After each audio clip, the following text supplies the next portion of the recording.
En 1965, Jim Clark a pris part à 63 courses. Certaines de ces voitures se ressemblent, mais elles sont complètement différentes.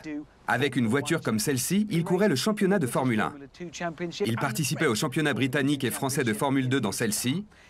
Il courait en Formule Tasman, une série de grands prix en Australie et en Nouvelle-Zélande dans cette voiture. Et dans cette Lotus Cortina, il s'engageait dans des courses de tourisme. Et comme si tout ça ne suffisait pas, il a aussi décidé de prendre le départ de l'Indy 500. Sa saison commence par la Formule Tasman en Océanie. Sur un total de 15 courses, Jim Clark en remporte 11 et s'adjuge le titre. Ensuite, il retourne en Europe pour les championnats britanniques et français de Formule 2, qu'il décroche tous les deux. Jim Clark a mené de bout en bout. La victoire pour Jim Clark. Entre les courses de Formule 2, il saute dans sa Lotus Cortina et empile les succès dans les épreuves de tourisme. Et après tout ça, il part en Amérique.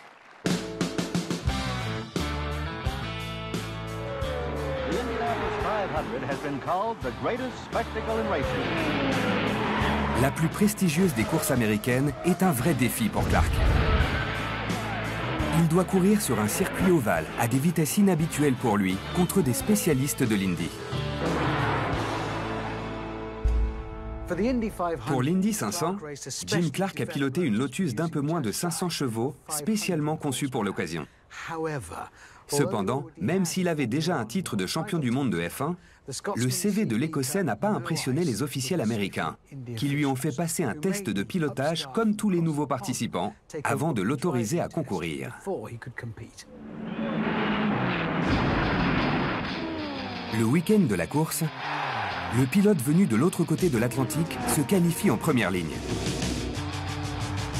Et là, pendant l'épreuve elle-même,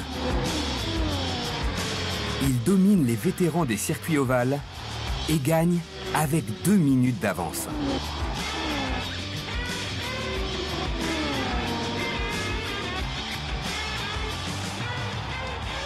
Jim Clark, first European to win at Indianapolis since 1916, set a new record of 150.686 miles per hour. Pourquoi Jim Clark était-il si fort? Comment parvenait-il à gagner avec n'importe quel type de voiture? Jimmy avait un don pour le pilotage. Ça lui venait naturellement. Il ne savait pas pourquoi il avait